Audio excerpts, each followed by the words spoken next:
আল্লাহ তাআলা আমাদেরকে দুনিয়াতে উদ্দেশ্যহীন ভাবে বানান নাই, কোনো উদ্দেশ্য ছাড়া আমাদেরকে দুনিয়াতে ছেড়ে দেন নাই। আল্লাহ তাআলা আমাদেরকে এক আযীম উদ্দেশ্যে বানিয়েছেন। সেটা হলো আল্লাহ তাআলা আমাদেরকে বানিয়েছেন শুধুই তাকে ভালোবাসার জন্য। বলেন কেন বানিয়েছেন? বলেন, মুখস্থ করেন। শুধুই তাকে ভালোবাসার জন্যই বানিয়েছেন, শুধু তাসবির জন্য। শুধু তাসবির জন্য আমাকে বানান নাই। তাসবির জন্য ফেরেশতা যথেষ্ট ছিল। তাসবিহের জন্য ফেরেশতা কি যথেষ্ট ছিল। শুধু তাসবির জন্য আমাদেরকে বানান নাই। শুধু তাসবির জন্য আমাদেরকে কি করেন নাই? বানান নাই। ফেরেশতা তাসবিহ পড়ে, সমস্ত মাখলুকাত তাসবিহ পড়ে, লেকিন তাদের তাসবিহ পড়ার মধ্যে কোনো নেকি নেই, কোনো নেকি নেই। আমরা পড়ি না, যদি কখনো পড়ি এক শব্দের মধ্যে আসমান আর জমিন বরাবর নেকি। হ্যাঁ, কি হয়?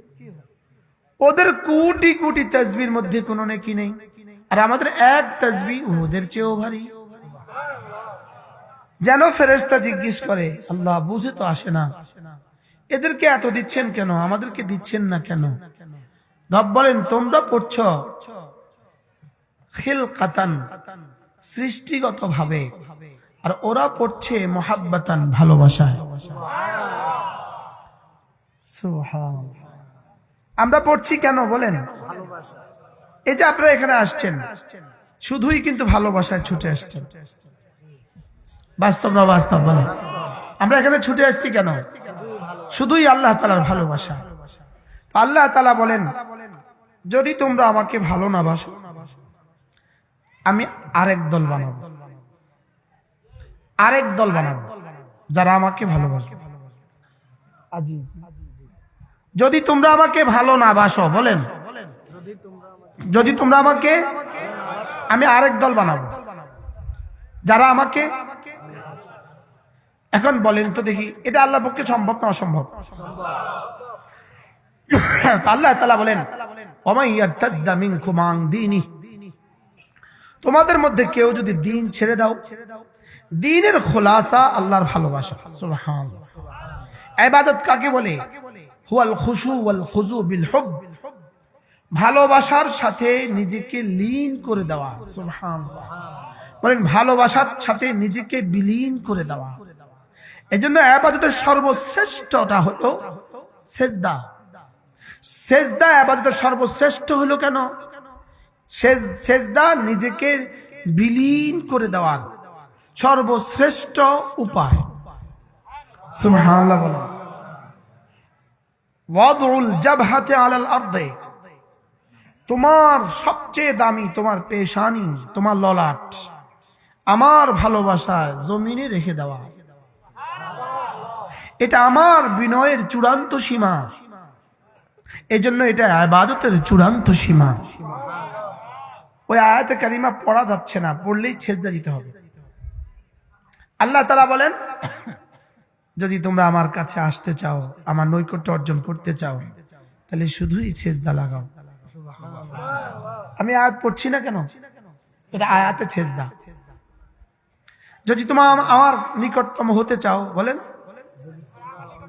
তাহলে কি লাগাও? শুধুই সেজদা লাগাও। কয়টা লাগাবো? রব কয়টা লাগাবো? বালেগ হওয়ার পর থেকে মওত পর্যন্ত প্রতিদিন 64টা। সুবহানাল্লাহ। বালেগ হওয়ার পর থেকে মৃত্যু পর্যন্ত প্রতিদিন কয়টা? 64টা। সুবহানাল্লাহ। কয়টা হাজী সাহেব? কয়টা? 64টা সেজদা লাগাবা।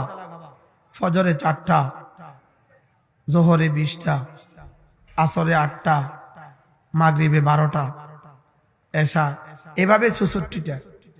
কয়টা? 64টা সেজদা লাগাবা। আর 64টা সেজদায় 3 64 192 বার আমাকে রব বলবা। আচ্ছা, কি হ্যাঁ, আমাকে কি বলবা? কিভাবে বলবা? ভালোবাসার পরাকাষ্ঠা প্রদর্শন করে তোমার নাক জমিনে রেখে দাও, ললাট জমিনে রেখে দাও, আর বিনিয়ে বিনিয়ে আমাকে বলতে থাকো, রব আপনি না আমার আলা রব। বলেন সুবহান রাব্বিয়াল আলা।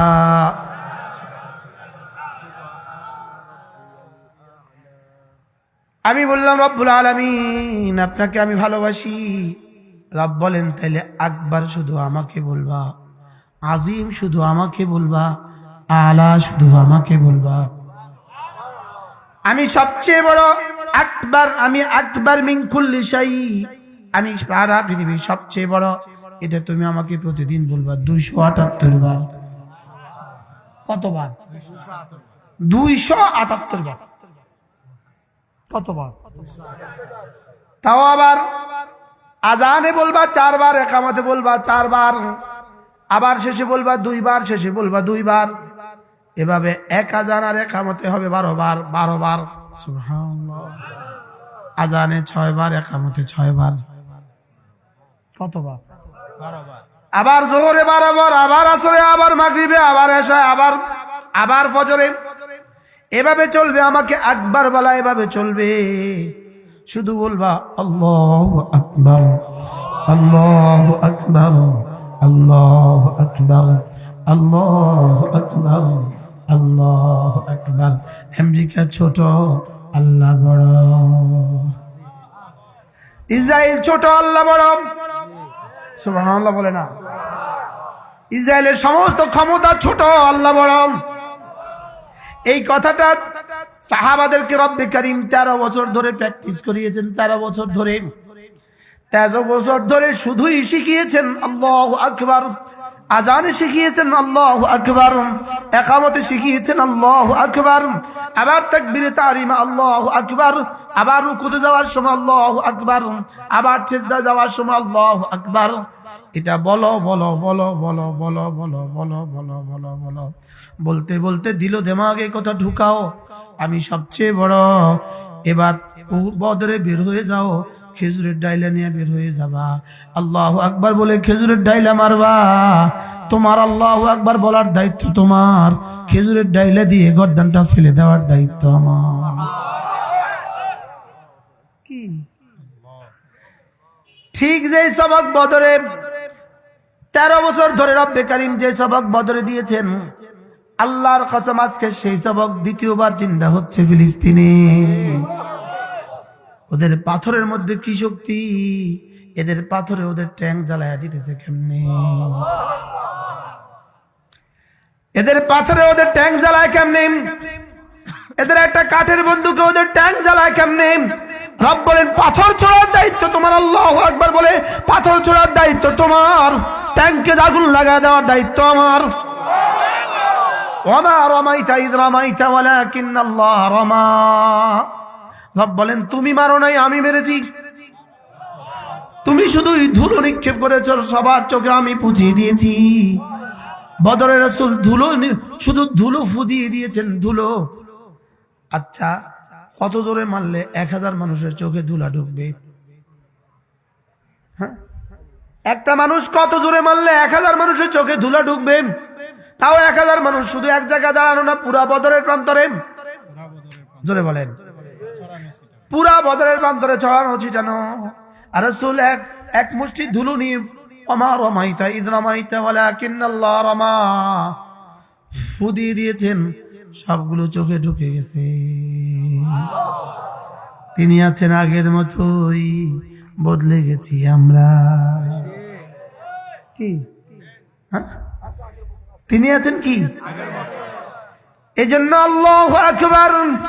আল্লাহ তাআলা এখনো আকবার মালিক, আকবার মুআমালা করবেন ওই দলের সাথে, ওই জাতির সাথে যে জাতি আকবরকে আকবর হিসাবে মানে,